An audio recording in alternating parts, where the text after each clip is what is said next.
Bobby Mackey was born on March 25, 1948 in Concord, Kentucky, and grew up with a strong love for country music, which inspired him to start singing and performing. He moved to northern Kentucky, close to the Cincinnati area, to pursue his music career and has been active ever since. He gained a loyal fan base with songs such as Pepsi Man and Hero Daddy, as well as his more recent releases, and has stayed committed to preserving the spirit of classic country. In 1978, Mackey bought an old nightclub and reopened it as Bobby Mackey's Music World, a honky-tonk bar with live country music performances. The bar has gained a legendary reputation for its supposed paranormal activity, with some calling it the most haunted nightclub in America. And that's where we start today. Sit back and let's examine the history of the Bobby Mackey's Music Club.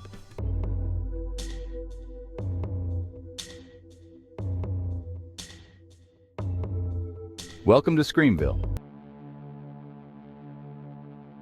Welcome to Bobby Mackey's, where the music's live and the ghosts might be too. This iconic venue has been a staple in the music scene for decades, drawing in crowds with its lively atmosphere and toe-tapping tunes.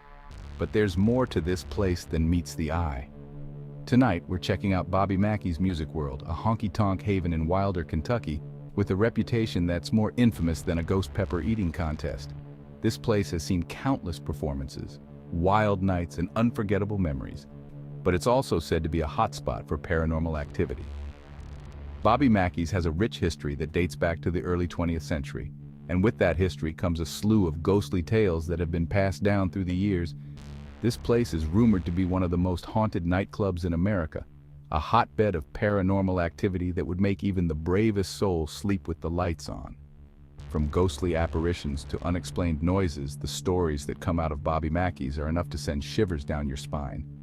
We're talking disembodied voices, shadowy figures, and enough cold spots to chill your beer in seconds. Patrons and staff alike have reported feeling an eerie presence, seeing strange shadows, and hearing whispers when no one else is around.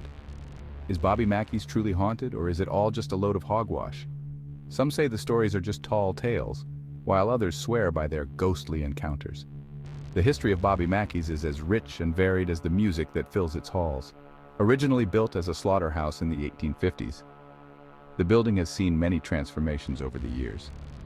Some believe that the dark history of the slaughterhouse has left a lingering presence that haunts the nightclub to this day. Before Bobby Mackey bought the club, the building where it now stands had a long and dark history that includes connections to organized crime, particularly during its time as a nightclub and casino under different names. During Prohibition, the Cincinnati area had a significant underground scene, and the club reportedly became a hub for mob-controlled activities. Later, in the 1950s, the building operated as a nightclub and gambling establishment known as the Latin Quarter.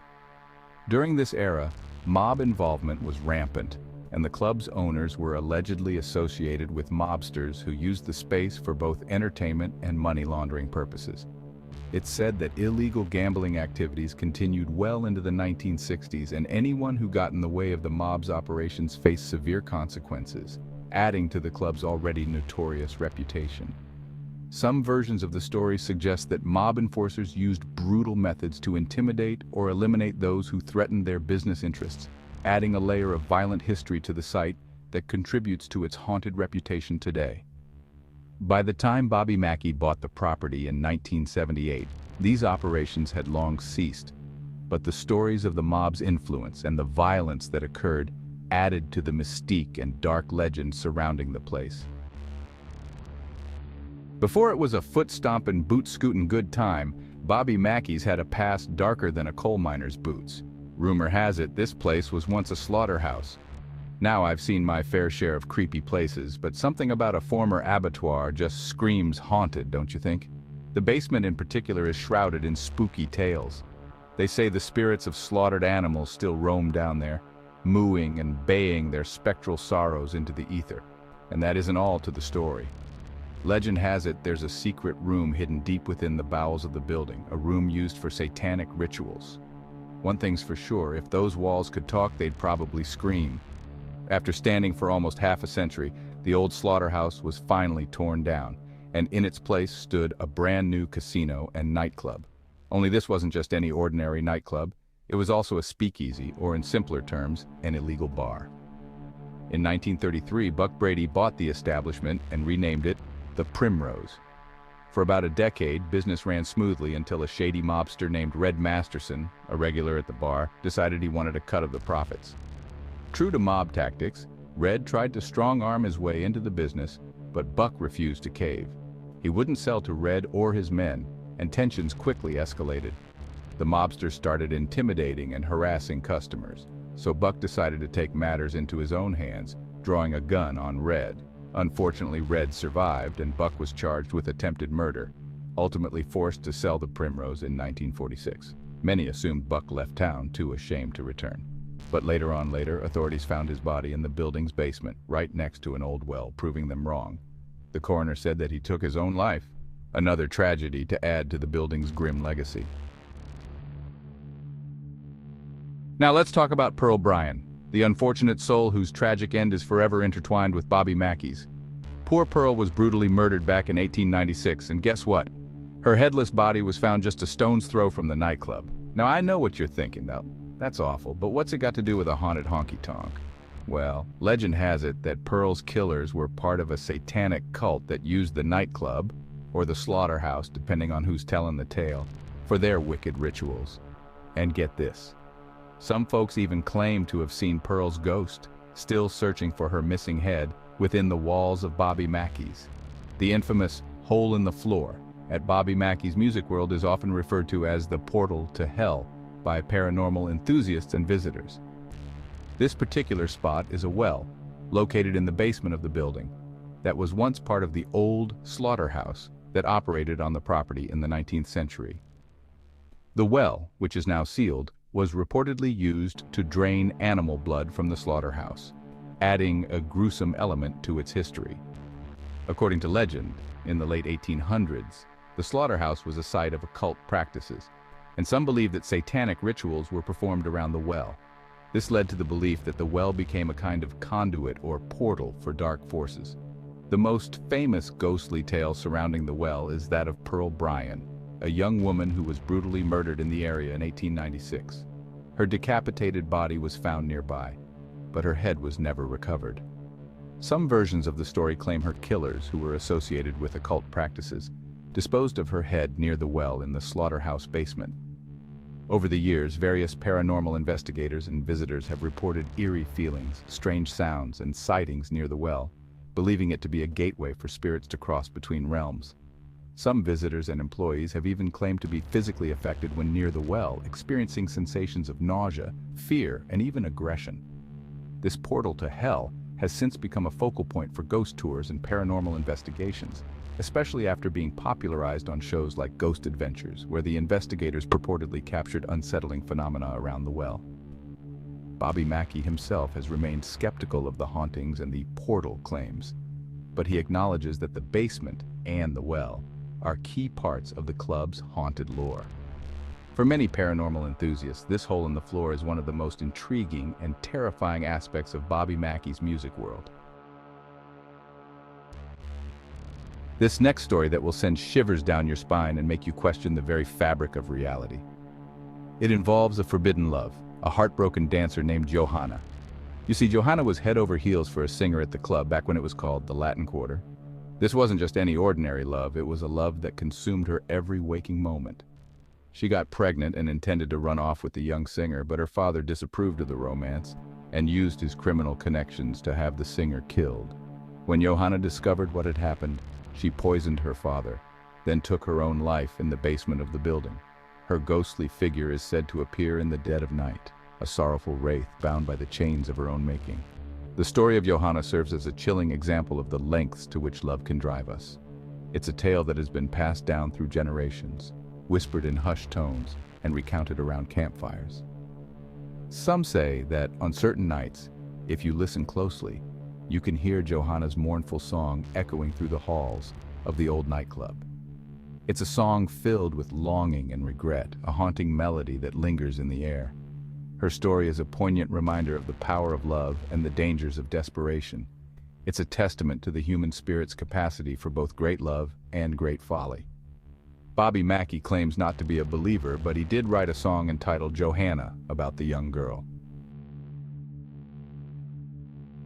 Over the years, Bobby Mackey's has become a beacon for ghost hunters and thrill seekers alike, all eager to experience the paranormal playground firsthand.